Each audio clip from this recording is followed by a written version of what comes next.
je m'appelle Ethan, j'ai 35 ans, et je suis responsable des contrats et de la conformité chez Vantage Arrow, une entreprise de logistique par drone. Si cet intitulé de poste vous semble ennuyeux, vous avez tout à fait raison. C'est ennuyeux. Et c'est, en quelque sorte, tout le sujet de cette histoire. Mais je brûle les étapes. Un peu de contexte pour vous, j'ai grandi dans une maison où lire les petits caractères n'était pas une simple manie, c'était une question de survie. Mon père a travaillé sur les quais de déchargement pendant 22 ans, jusqu'à ce que son cœur lâche, un dimanche matin, il y a 4 ans. Ma mère gérait la cafétéria d'une école primaire, jusqu'à ce que ses genoux ne puissent plus le supporter. Ils m'ont appris 2 choses essentielles, personne ne viendra vous sauver, et sachez toujours ce que vous signez. Depuis le décès de mon père, j'envoie $600 par mois à ma mère, je paie ses médicaments, et je gère les appels hebdomadaires de mon jeune frère, Corey, qui traite mon compte bancaire comme une boîte à idées. J'ai un prêt immobilier, un camion avec 250 000 km au compteur, et absolument aucune marge de manœuvre pour faire preuve d'imprudence. Alors, quand je vous dis que j'ai géré toute cette situation avec patience et calme, comprenez bien que ce n'était pas parce que je suis un stoïcien éclairé. C'était parce que, littéralement, je n'avais pas les moyens d'être stupide. La lettre de rétrogradation était imprimée sur du papier à en-tête de Vantage Arrow. Un papier blanc impeccable, une police officielle. Quelqu'un avait même utilisé du papier cartonné de qualité supérieure, ce qui, j'ai trouvé, était une touche élégante.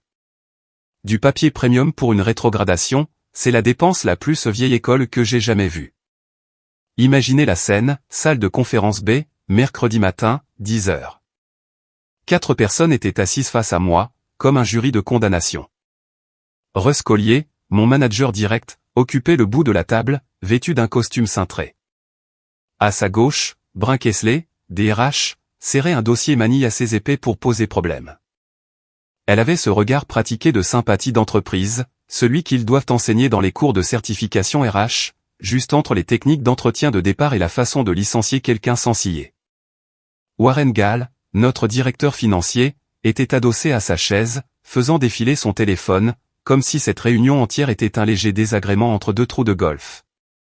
Et Elliot Marsh, l'avocat interne, était assis au bout, avec l'air de vouloir être n'importe où ailleurs sur la planète. Ethan, nous t'avons demandé de venir ici pour discuter de ton rôle à l'avenir, a commencé Russ, en penchant la tête avec une fausse inquiétude. Il y a eu quelques problèmes. La collaboration, l'alignement culturel, les retours de tes pairs. Je n'ai rien dit. Je l'ai laissé mijoter. Brun a fait glisser le papier sur la table, avec 2 doigts. Avec effet immédiat, tu es réaffecté au poste d'analyste junior en conformité. Tu dépendras de Kevin Lumi, au 2e étage. Tes accès au système de direction seront ajustés en conséquence. Kevin Lumi, 27 ans, 9 mois dans l'entreprise. Il demandait encore aux gens où se trouvait le placard à fourniture. Il ne trouverait pas un contrat de fournisseur, même avec une lampe torche et une carte. C'était à lui qu'il voulait que je rapporte. Il ne voulait pas me licencier directement, car cela crée des documents. Le monde de l'entreprise adore les conséquences, tant qu'elles ne s'accompagnent pas de paperasse. Une rétrogradation aussi insultante était conçue pour me pousser à partir de moi-même. Warren n'a même pas levé les yeux de son téléphone. J'ai lu la lettre une fois, puis j'ai fait quelque chose qui n'était clairement pas dans leur scénario. J'ai souri. Pas un grand sourire, juste assez pour que Russ s'agite sur son siège. Avant que je ne signe quoi que ce soit, ai-je dit, en fouillant dans mon sac, vous devriez probablement regarder ceci. J'ai posé une enveloppe de couleur crème sur la table. Un papier épais. Le filigrane du Summit National Trust était visible, même sous les néons. Elliot s'en est emparé le premier, parce que les avocats ne peuvent physiquement pas s'en empêcher. Il a pâli en parcourant la première page. C'est une clause de déclenchement de rémunération différée, a-t-il murmuré, principalement pour lui-même. Avec la signature de l'ancien PDG notarié, ai-je ajouté. Déposé auprès de notre banque fiduciaire il y a 3 ans. Active. C'est quoi ce bazar? Warren a enfin posé son téléphone. Je me suis penché en avant. Lors de l'acquisition de Kestrel, j'ai négocié un avenant à mon contrat de rétention. Des termes simples, si je dépose un rapport formel concernant une fraude de la direction dépassant $5 millions, et que l'entreprise répond en me rétrogradant, en m'isolant ou en me licenciant avant d'avoir résolu le problème signalé, l'intégralité de ma rémunération différée est débloquée immédiatement. 10,2 millions de dollars, détenus par Summit National Trust, sous des instructions irrévocables. Ce qui signifie qu'une fois les conditions remplies, le fiduciaire débloque les fonds automatiquement. Personne à cette table ne peut l'arrêter. Silence de mort. Le stylo de Russ a cessé de bouger. C'est ridicule, a dit Russ. Page 4, section 3. Signé par Don Ashworth. Approuvé par le comité de rémunération, dans le cadre du plan de rétention Kestrel. Financé par la réserve d'acquisition. J'ai sorti mon téléphone et j'ai composé le numéro de Summit National Trust. J'ai mis le haut-parleur, et je l'ai posé au milieu de la table, comme si je les mettais au défi de dire quelque chose. Service fiduciaire de Summit National Trust. Ici Rebecca. Rebecca, ici Ethan Rowe. Vérification de compte 7742. Je dois confirmer le statut de déclenchement de la clause de rémunération différée de Vantage à Rowe. On a entendu des touches cliquer à l'autre bout. Oui, monsieur Rowe, je vois que votre avis anticipé a été reçu il y a 48 heures, et que vos données de dépôt de rapport d'intégrité sont enregistrées. Pouvez-vous décrire l'action défavorable actuelle? J'ai regardé Russ droit dans les yeux. Je suis rétrogradé au poste d'analyste junior. Avec effet immédiat, en réponse à un rapport d'intégrité formel que j'ai déposé il y a 10 jours, concernant une fraude de la direction. Les problèmes de fond ne sont pas résolus. Compris. Nous aurons besoin de l'avis écrit de l'action défavorable, téléchargé dans le dossier pour la vérification finale. Mais selon les documents de votre compte, cela remplit les conditions de déclenchement. Une fois que nous aurons reçu et confirmé ce document, le versement de 10,2 millions de dollars sera traité sous un jour ouvré. Aucune approbation de l'entreprise n'est requise de notre côté. C'est là que Warren s'est enfin redressé sur sa chaise. Et c'est là que j'ai su que chaque nuit blanche, chaque document que j'avais enfoui, chaque fois que j'avais gardé le silence pendant qu'il tournait le couteau dans la plaie, tout cela allait enfin porter ses fruits. Mais je devrais probablement commencer par le début. Car cet appel téléphonique dans la salle de conférence B n'est pas arrivé par accident. Ce moment était en préparation depuis 3 ans. Laissez-moi vous ramener en arrière.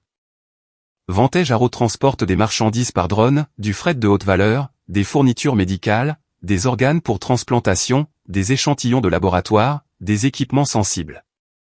Tout ce pourquoi la rapidité et la chaîne de garde comptent plus que le coût.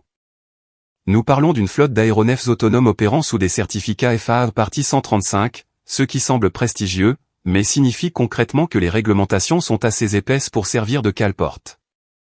Un seul échec d'audit, et la FAA immobilise votre flotte au sol. Chaque règle a son formulaire, et chaque formulaire a une date limite qui gâche le week-end de quelqu'un. Une seule expiration d'assurance, et votre exposition en responsabilité civile devient catastrophique.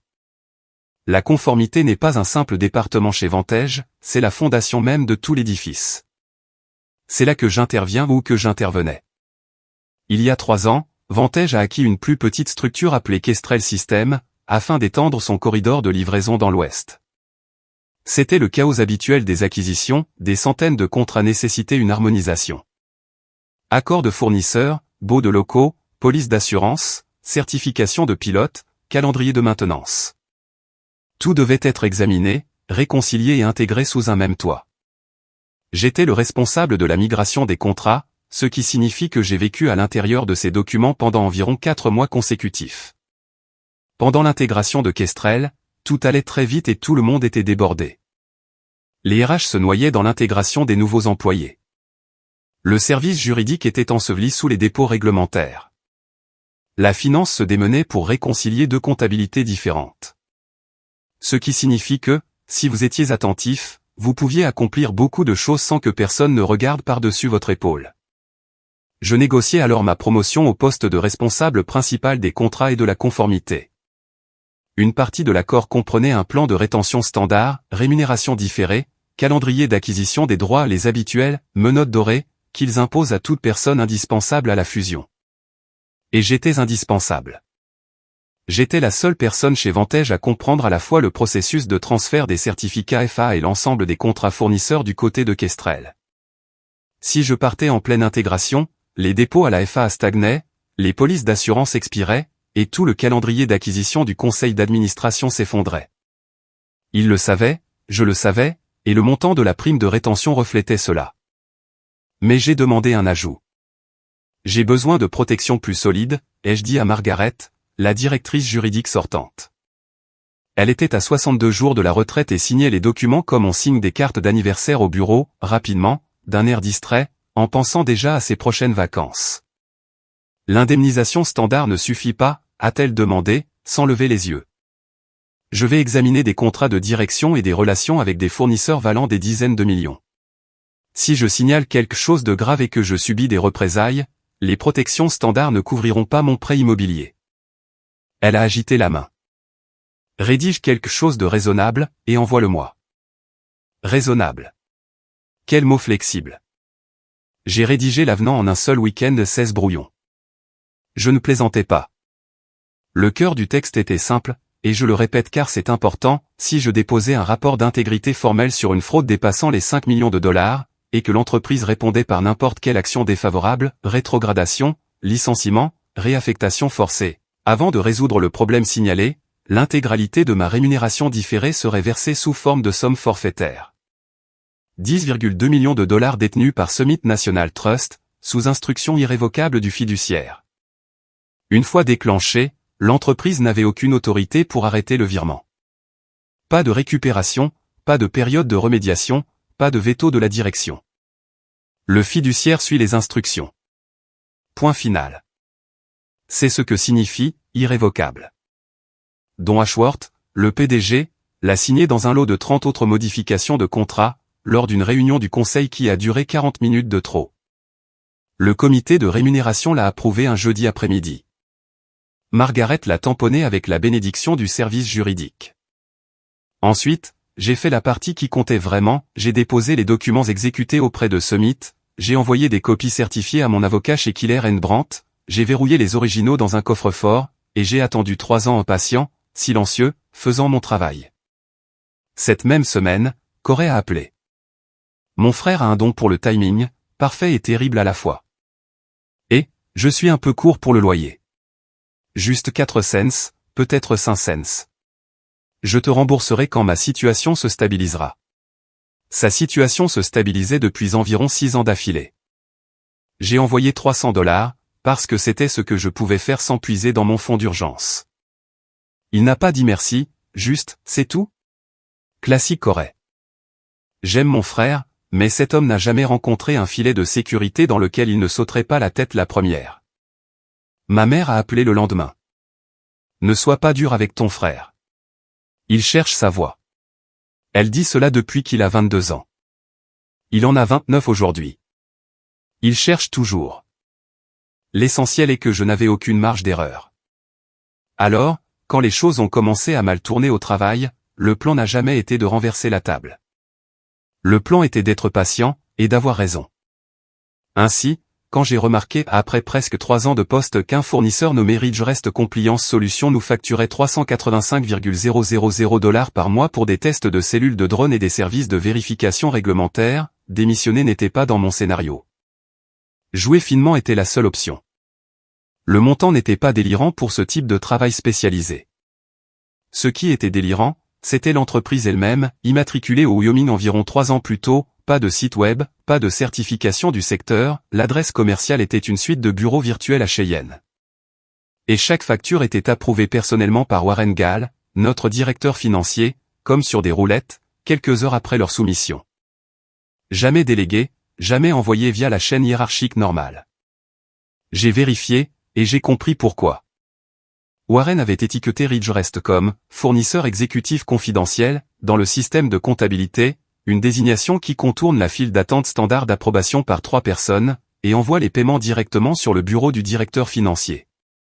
C'est censé être utilisé pour des consultants juridiques ou de sécurité sensibles. Personne à la comptabilité n'a posé de questions, parce que personne ne remet en question les classifications de fournisseurs du directeur financier quand on tient à son travail. J'ai fermé mon ordinateur ce soir-là, et j'ai fixé le plafond pendant un long moment, car j'étais presque certain de venir de trouver exactement le genre de choses pour laquelle mon avenant avait été conçu. J'étais tombé sur un fournisseur qui ne sentait pas bon. La question était, à quel point?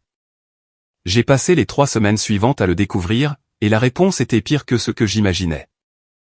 Ridgerest Compliance Solutions, laissez-moi vous expliquer ce que j'ai trouvé, car rien de tout cela n'a nécessité de piratage, de mots de passe volés ou quoi que ce soit de dramatique.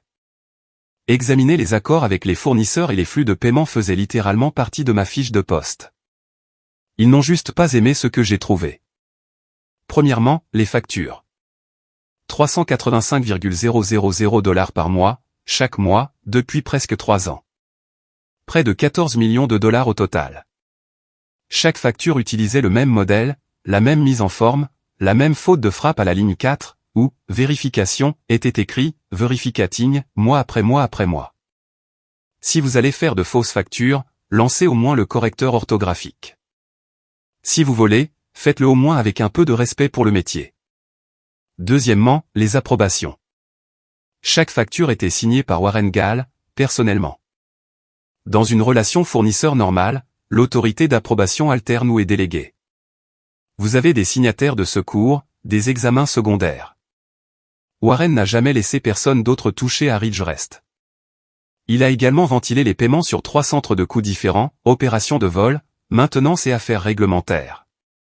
C'est une technique de diffusion. Répartir les coûts sur plusieurs budgets, c'est la version comptable du fait de cacher des friandises dans différents placards. Vous divisez le total pour qu'aucun responsable budgétaire ne puisse voir l'image globale. Je me suis adossé à ma chaise ce soir-là, et j'ai fait craquer mes articulations. 2 drapeaux rouges, c'était suspect, mais je n'en avais pas fini. Troisièmement, les registres d'entreprise. C'est là que ça devient intéressant. Ridgerest était enregistré au Wyoming. J'ai récupéré les documents du secrétaire d'État, et j'ai découvert que l'agent enregistré était un cabinet nommé Harmon Legal Service, à Cheyenne. Ce nom me disait quelque chose. J'ai vérifié les formulaires de divulgation des intérêts des dirigeants de Warren, ceux que chaque cadre de notre niveau doit remplir chaque année pour lister ses intérêts commerciaux extérieurs. L'entité d'investissement personnel de Warren, une SARL qu'il avait déclarée 2 ans plus tôt, utilisait le même agent enregistré, le même cabinet et la même adresse à Cheyenne. Ce n'est pas illégal en soi. Mais quand une entreprise rédige les factures, et que le patron de l'autre gars les approuve sans parler du lien, c'est un problème. J'ai versé un autre café, et j'ai continué à tirer sur les fils. Quatrièmement, les registres des installations. Ridgerest était censé effectuer des tests de cellules et des vérifications de conformité dans notre centre de l'Ouest.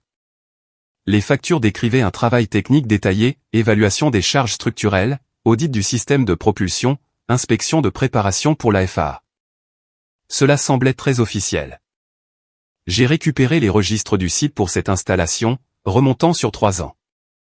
Aucun bon de travail correspondant à Ridgerest, aucun registre de visiteurs, aucun permis d'installation d'équipement, aucune demande d'accès par badge, pas même un laissez-passer de parking.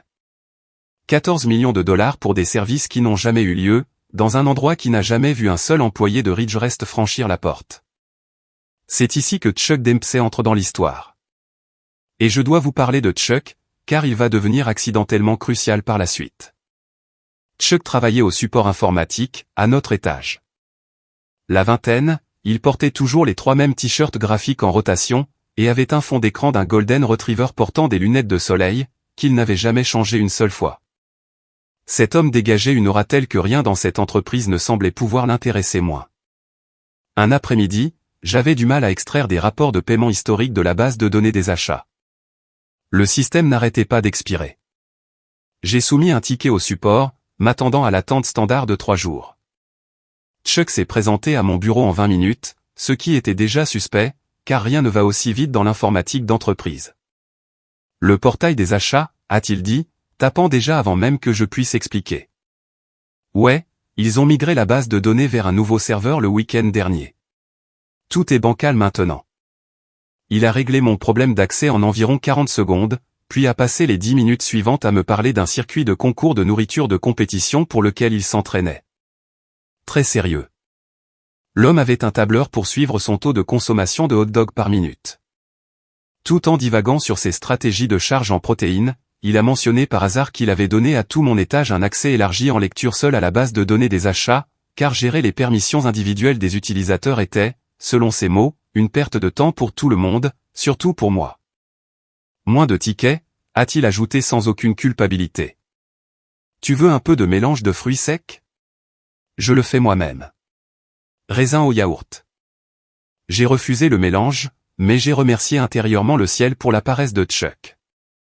Cet accès large m'a permis d'extraire l'historique complet des paiements sur 3 ans pour Ridgerest, sans demander de permission spéciale ni alerter qui que ce soit, grâce à un technicien informatique qui privilégiait la préparation de ses collations au protocole de sécurité. J'ai passé un week-end à tout organiser dans un rapport impeccable de 30 pages, les factures avec les métadonnées correspondantes, les registres d'approbation montrant le schéma exclusif de Warren, les documents d'entreprise prouvant que Ridgerest et la SARL de Warren partageaient le même agent enregistré et la même adresse postale, les journaux de l'installation prouvant une absence physique totale sur le site où 14 millions de dollars de travail étaient censés avoir été effectués. Pas de suppositions, pas d'accusations, juste les données, et leurs sources. Lundi matin, à 9h15, j'ai soumis un rapport d'intégrité formel code rouge via le canal de conformité approprié de Vantage. C'est le niveau d'alerte interne le plus élevé de l'entreprise, réservé aux situations impliquant des irrégularités financières importantes. Je l'ai envoyé au comité fiduciaire interne, j'ai mis en copie le président du comité d'audit, et j'ai déposé des notifications auprès des services juridiques et RH dans les règles de l'art, à chaque page du manuel. Ensuite, je suis retourné à mon bureau, j'ai déjeuné devant mon ordinateur comme n'importe quel autre lundi, et j'ai attendu les représailles que je savais inévitables. J'ai déposé le rapport le lundi. Le mardi, ma carrière était en train d'être démantelée, pièce par pièce. Première étape, mon accès au système d'achat a été révoqué. Raison officielle, maintenance programmée du système. C'est drôle comme la maintenance du système ne cible que la seule personne qui pose des questions. C'est intéressant comme cette maintenance n'affectait que mon compte, et celui de personne d'autre sur tout l'étage. Deuxième étape, j'ai été retiré de la réunion hebdomadaire de la direction. Raison, contrainte d'ordre du jour. L'ordre du jour avait le même format depuis 2 ans, mais apparemment, il n'y avait soudainement plus de place pour le responsable des contrats et de la conformité. Troisième étape, dès le mercredi après-midi, la moitié de mes subordonnés directs ont été réaffectés à d'autres équipes pour un « soutien de projet critique », ce qui est le code d'entreprise pour « nous sommes en train de t'isoler ». Russ m'a appelé dans son bureau d'angle ce mercredi soir. Des murs de verre, une chaise hors de prix, le genre de pièce conçue pour que le visiteur se sente tout petit. Tu fais du bruit pour des choses qui dépassent ton niveau, Ethan. Pas de préambule, pas de politesse. Juste un gars qui pensait que l'intimidation était un style de management. J'ai déposé un rapport de conformité. C'est mon niveau. C'est littéralement mon travail. La gestion des fournisseurs n'est pas ton domaine. La conformité des contrats fournisseurs est le premier point de ma fiche de poste. Je peux vous l'envoyer par mail si vous l'avez oublié. Il n'a pas aimé ça. Son sourire s'est glacé. Les gens qui ne comprennent pas leur domaine finissent souvent dans des rôles où le domaine est beaucoup plus étroit. Réfléchis bien à l'endroit où tu veux être dans 6 mois. Le jeudi a apporté la session de coaching de performance avec Brun, DRH. Laissez-moi planter le décor, ma dernière évaluation formelle, datant de 4 mois, indiquait « dépasse les attentes » dans chaque catégorie. Pas « remplit les attentes » dépasse. J'avais un prix de l'entreprise pour l'optimisation des contrats posés sur mon bureau. Mais soudain, selon le dossier fraîchement fabriqué par Brun, j'avais des déficits de collaboration, un désalignement culturel, et quelque chose appelé empathie organisationnelle insuffisante, dont je ne suis toujours pas sûr que ce soit une vraie expression. Elle m'a placé sous un plan d'amélioration de la performance, PIP, de 30 jours, avec des objectifs si délibérément vagues qu'ils pouvaient tout et rien dire, démontrer un partenariat interfonctionnel accru, faire preuve d'alignement avec les valeurs organisationnelles, favoriser une culture d'engagement constructif. Des objectifs qui sonnent professionnellement sur le papier, mais qui sont impossibles à mesurer, ce qui signifie qu'ils sont impossibles à atteindre et c'était tout l'intérêt. Un PIP comme celui-là n'est pas un plan de performance, c'est un document de licenciement préécrit. Les RH rédigent ces objectifs avec un thésaurus dans une main et une pelle dans l'autre. Vous signez pour accuser réception, vous échouez aux objectifs non mesurables, et ils vous licencient pour motif réel et sérieux avec une trace écrite impeccable. J'ai tout documenté. Des photos avec mon téléphone de chaque écran, avec les horodatages visibles. les enregistrements de mon calendrier montrant des réunions reprogrammées avec 30 minutes de préavis dans des salles de conférence à l'autre bout du bâtiment. La fois où Brun a programmé une session de coaching obligatoire pendant ma pause déjeuner approuvée, puis m'a sanctionné pour avoir été en retard à une réunion de 13 heures dont je n'avais jamais été informé. Ma carte d'entreprise a été signalée pour « activité inhabituelle », malgré l'absence totale de dépenses depuis 6 mois. Ma place de parking a été réattribuée à une nouvelle recrue. Chaque geste mesquin a été enregistré et sauvegardé. J'envoyais les lots sur le portail sécurisé de Jason tous les 2 soirs. Ils construisaient leur dossier contre moi, ce qu'ils ne réalisaient pas, c'est que j'en construisais un meilleur contre eux. Et puis Chuck, de l'informatique, m'a accidentellement donné les clés du jeu. La direction avait soumis un ticket pour me retirer l'accès au portail de rapports exécutifs, une mesure de rétorsion standard. Chuck a reçu le ticket un vendredi après-midi. Au lieu de me retirer de la liste de diffusion des emails de la direction, il m'y a ajouté. Erreur de menu déroulant. Pendant environ 4 heures, chaque email envoyé à l'équipe de direction a atterri dans ma boîte de réception. Ma boîte s'est remplie comme si quelqu'un avait accidentellement mis toute l'entreprise en copie d'un mail de panique. La plupart n'étaient que du bruit, projection budgétaire, conflit d'horaire, un fil de discussion étonnamment houleux sur la question de savoir si la fête de Noël de l'entreprise devait avoir un thème. Mais, enfoui dans ce bruit, se trouvait un message de Russ Collier à Warren Gall, envoyé à 23h40 la nuit précédente. Objet, situation d'euro. Le corps du texte disait, il faut qu'il dégage de l'étage avant que le comité d'audit ne se réunisse le 15. Gère ça comme tu veux. Fais juste en sorte que ce soit propre et rapide. Brun est en train de monter le dossier. Venant directement du clavier du manager. J'ai sorti mon téléphone, pris 3 photos de l'écran avec l'entête complet de l'email et l'horodatage visible, et je les ai téléchargées directement sur le portail sécurisé de Jason avant même de me lever de ma chaise. Chuck a réalisé son erreur environ 3 heures plus tard et s'est présenté à mon bureau avec l'air légèrement agacé contre lui-même. « Et mec, je crois que j'ai merdé tes permissions. Un truc de menu déroulant. Est-ce que tu reçois des emails bizarres de la direction? Rien que je ne puisse gérer, Chuck. Cool. Désolé. Ces menus déroulants sont de la camelote. Tu veux du mélange de fruits secs? J'ai fait un nouveau lot. Plus de noix de cajou cette fois. Il a corrigé l'erreur et s'est éloigné, ignorant totalement qu'il venait de me remettre la preuve la plus importante de toute cette situation. Je dois à cet homme une réserve à vie de raisin au yaourt. Ce vendredi-là, Brun a programmé ce qu'elle a appelé une « conversation d'alignement finale » pour le mercredi suivant. Salle de conférence B, 10h. 4 participants, Russ, Brun, Warren, Elliott. Je savais exactement ce qu'était cette réunion. Ils allaient présenter la rétrogradation ou proposer un licenciement, en le présentant comme une décision de performance mutuelle. Mon frère m'a envoyé un message ce week-end-là. Je n'ai pas répondu. Les gens qui n'ont jamais été dans un vrai combat ont toujours des avis tranchés sur la façon de se battre. Après le début des représailles, mais avant la réunion de mercredi, j'ai eu 5 jours pour mettre chaque pièce en position. Je me préparais à cela depuis 3 ans, mais la dernière ligne droite comptait énormément. Premier appel, Jason Killer, de Killer & Brandt, mon avocat.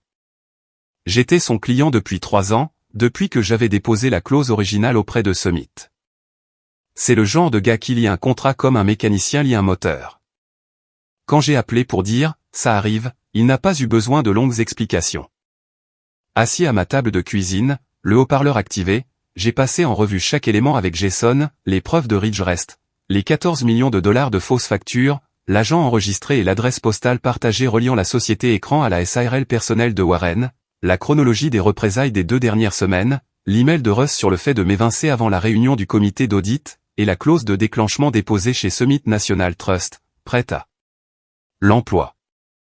D'abord, nous envoyons des avis de préservation formels, a dit Jason. Ce sont des lettres d'interdiction de destruction de preuves.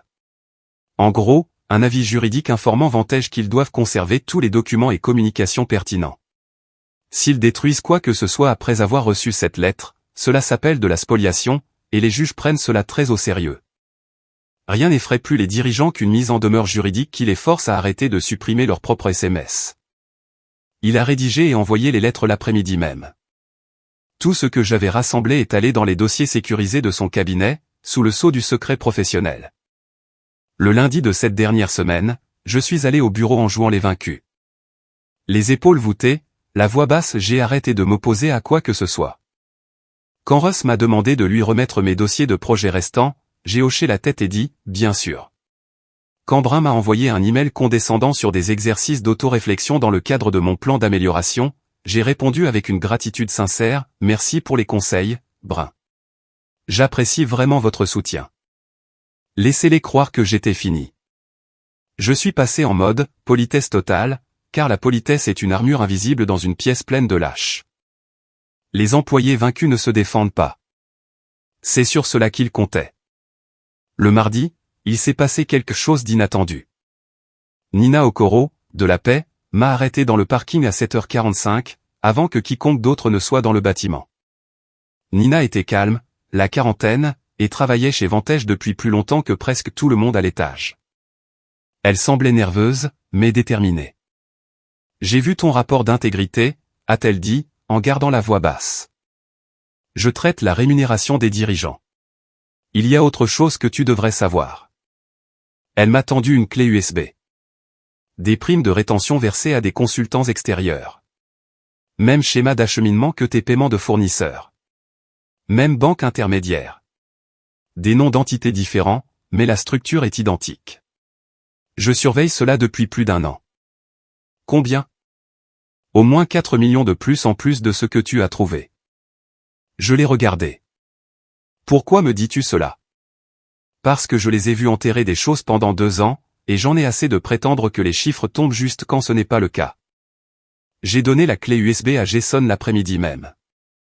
Il l'a examinée et l'a ajoutée au dossier de preuve. Le total avoisinait désormais les 18 millions de dollars en paiements suspects, tous liés à Warren Gall. Jason a poussé un long soupir au téléphone. Ce n'est pas de la petite bière. Ça dure depuis des années, à travers plusieurs entreprises. C'est le genre de choses qui mènent les gens à l'inculpation. Le mardi soir, Jason a soumis le dossier de preuve complet aux autorités fédérales, par les voies légales appropriées. Pas de drame, juste un avocat présentant des preuves organisées au nom d'un client ayant subi des représailles pour les avoir signalées. Mercredi matin, j'ai mis une chemise propre. J'ai versé du café dans un mug de voyage, j'ai conduit jusqu'au bureau vitre baissée car il faisait beau, et je me suis dit que je devrais profiter du trajet, puisque c'était probablement le dernier vers ce parking. J'avais déjà prévenu Summit National Trust qu'une action défavorable à l'emploi était imminente, et de se préparer pour le déblocage potentiel des fonds. Rebecca Shaw a confirmé la réception et la préparation. Tout était prêt. Il ne restait plus qu'à Russ et son équipe de faire exactement ce que je savais qu'ils allaient faire. J'ai envoyé un SMS à Jason à 9h50, réunion à 10h. Si je ne donne pas de nouvelles à 10h30, lance tout ce dont nous avons discuté. Sa réponse, déjà prêt.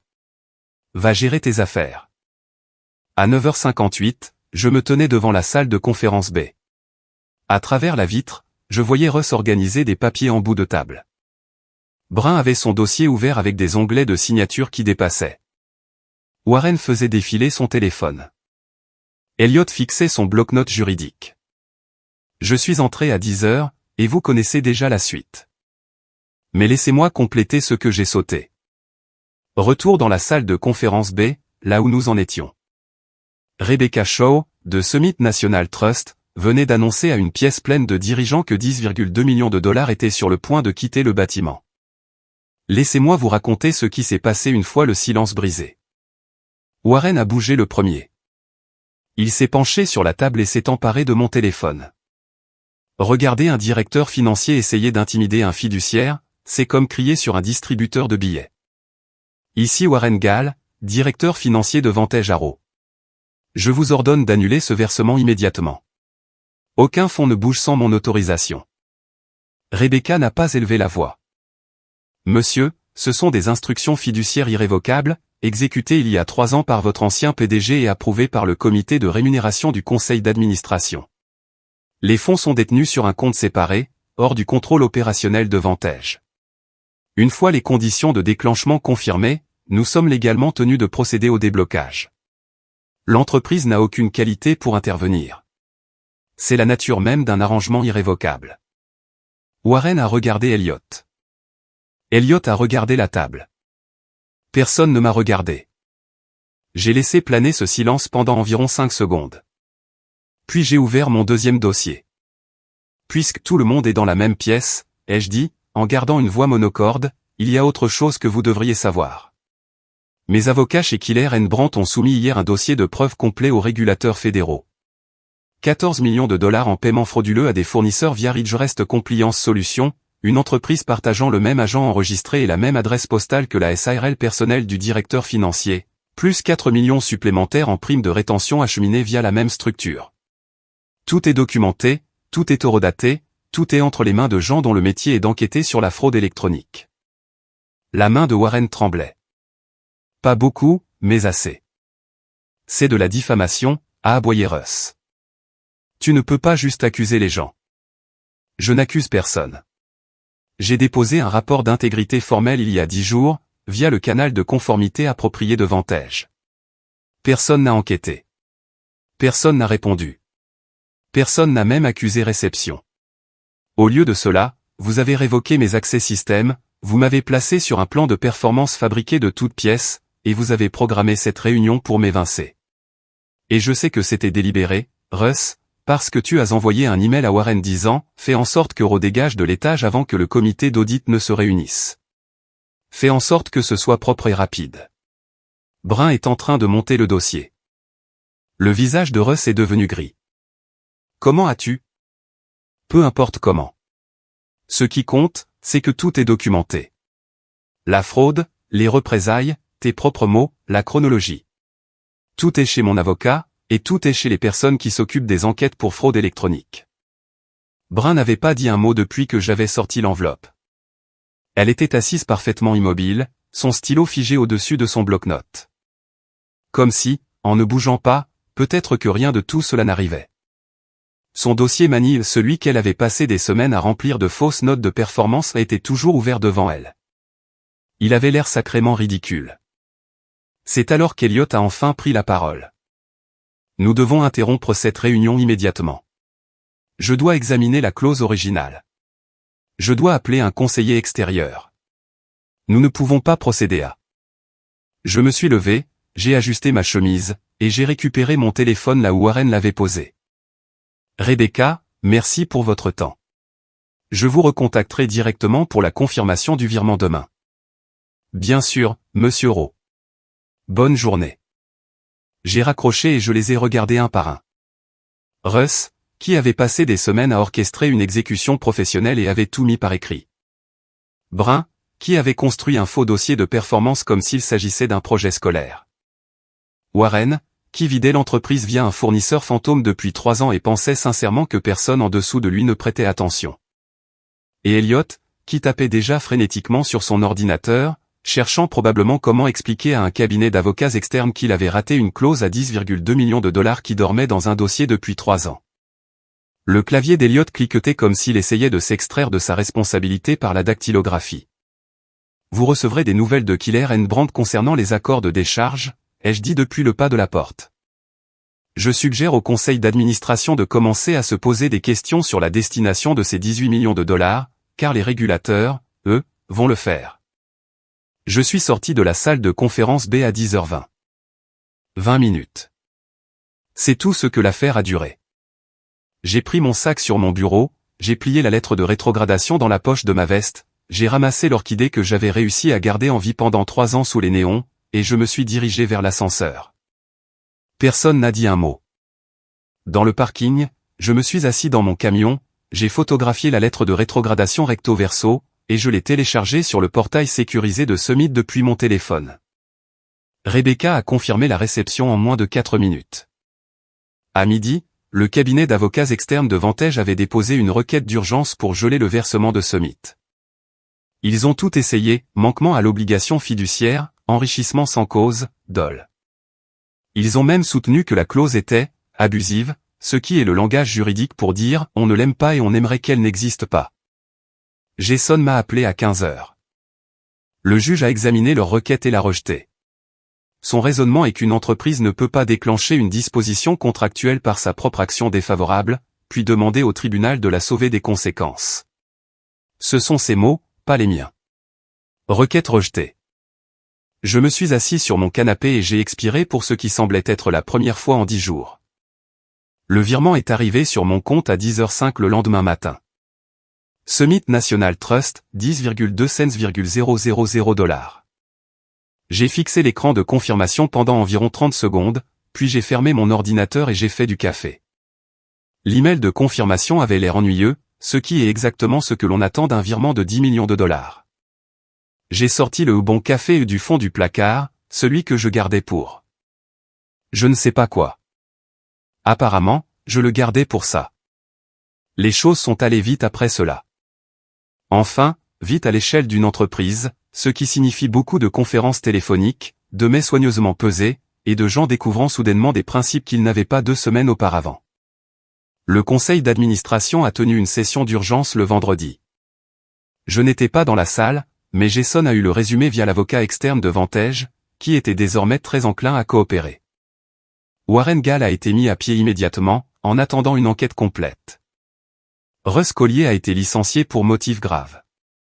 Le conseil a cité son rôle documenté dans les représailles contre un lanceur d'alerte, ce qui devient apparemment une préoccupation sérieuse de gouvernance dès lors que cela coûte 10,2 millions de dollars à l'entreprise. C'est fou comme rien ne motive autant les valeurs morales qu'un paiement imprévu à 8 chiffres dans le bilan comptable. C'est drôle, comment ça marche. Brun Kessler a été discrètement réaffecté à la paperasse d'intégration des nouveaux employés, ce qui semblait approprié pour quelqu'un qui avait passé des semaines à construire de faux dossiers de performance. Les experts comptables judiciaires sont arrivés la semaine suivante des cabinets indépendants sélectionnés par le conseil d'administration, et non les consultants habituels de Vantage. Ils ont trouvé tout ce que j'avais documenté, plus 6 millions de dollars supplémentaires en paiement que je n'avais même pas identifié, acheminés via 2 autres entités. L'opération de Warren était plus vaste et plus bâclée que ce que tout le monde imaginait.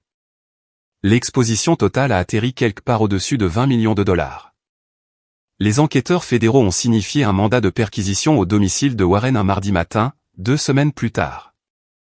Je ne l'ai pas appris par un appel téléphonique dramatique, Jason m'a transféré un entrefilet de 3 paragraphes d'un journal économique régional, enterré sous un article sur l'ouverture d'un nouveau restaurant en ville. Le directeur financier de Vantage Arrow fait l'objet d'une enquête fédérale pour irrégularité financière. Pas de caméra, pas de marche de la honte, juste le processus lent et ennuyeux de gens faisant enfin leur travail une fois que quelqu'un leur a remis les preuves. Elliot Marsh a démissionné la semaine suivante. Discrètement, sans annonce. Un jour, son nom était dans l'annuaire de l'entreprise, et le lendemain, il n'y était plus.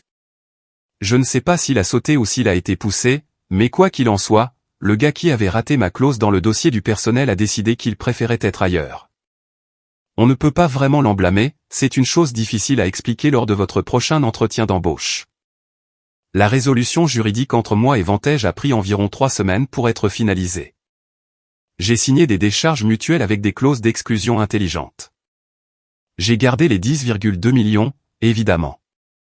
J'ai conservé le droit de coopérer avec toute enquête fédérale en tant que témoin des faits. Et j'ai insisté sur une condition non négociable, une protection complète de lanceurs d'alerte pour Nina Okoro et pour Chuck Dempsey. Même si Chuck n'avait aucune idée qu'il m'avait aidé, et qu'il serait probablement confus si quelqu'un essayait de lui expliquer, le conseil d'administration a accepté sans discuter. Ils étaient trop occupés à essayer de survivre à la prochaine annonce des résultats pour se disputer sur la protection de 2 employés de niveau intermédiaire. Ils m'ont également proposé un contrat de consultant à court terme, 6 mois, $750 de l'heure, pour aider l'équipe judiciaire à comprendre les structures de contrat et les relations avec les fournisseurs, en rapportant directement au conseil d'administration. J'ai accepté, car je voulais m'assurer que le nettoyage ait réellement lieu et ne soit pas enterré dès que la pression retomberait.